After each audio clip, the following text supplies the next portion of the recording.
চার পুরুষ ধরেই এক স্থানে চাট পাঁচমিশালির দোকান চালিয়ে আসছেন শুভঙ্কর সাহারা। বিকেল হলেই তার দোকান থেকে বেরিয়ে আসে ঘুগনির গন্ধ। সন্ধে নামলেই ভোজন রসিকদের ভিড় জমে যায় তার দোকানের সামনে। শুভঙ্কর সাহার দোকানে রয়েছে হ্যামিল্টনগঞ্জ এলাকায়।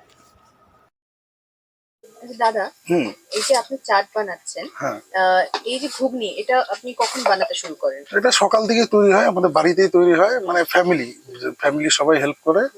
আর আমাদের সব মানে ঘরোয়া জিনিসই, পেঁয়াজ রসুন আদা এগুলা দিয়ে। আর আমাদের কিছু চাটনিও আছে যেটা আমাদের ঘরেই তৈরি হয় মশলা দিয়ে, তেঁতুল থাকে ওটাতে, এটি। আর সস তো আর দই এগুলা দিয়ে হয়। মানে সন্ধ্যাবেলা থেকে কি লোকজন? হ্যাঁ, সন্ধ্যাবেলার থেকে আসে। এটা বহুত পুরানা দোকান, আমাদের দাদুও করতো, এখন বাবা করতো, এখন বাবাও বয়স হয়েছে, এখন আমি করি।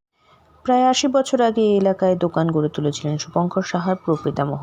প্রথমে একটি ছোট ঠেলা গাড়িতে দোকান চালাতেন তার পূর্বপুরুষেরা। পরবর্তীতে একটি স্থায়ী দোকান তৈরি হয় এলাকায়। পরিস্থিতি যেমনই হোক, এই দোকানের প্রতি ভালো লাগা এক রয়ে গিয়েছে কালচিনি ব্লকবাসীর।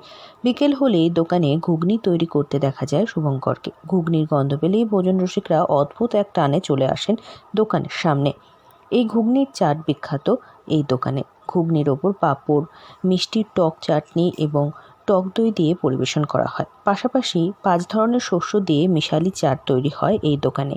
এই চাট তৈরিতে যে মশলার ব্যবহার করা হয় তা ৮০ বছর আগে থেকে ব্যবহার হয়ে আসছে বলে জানা যায়। শুভঙ্কর সাহার কথায় বর্তমানে চাটের পাশাপাশি ঘরের তৈরি আচার, চিপস বিক্রি করেন তিনি। তবে চাট তৈরিতে যে মশলার ব্যবহার তার বাবা তাকে দেখিয়ে দিয়েছেন, তাই ব্যবহার করেন।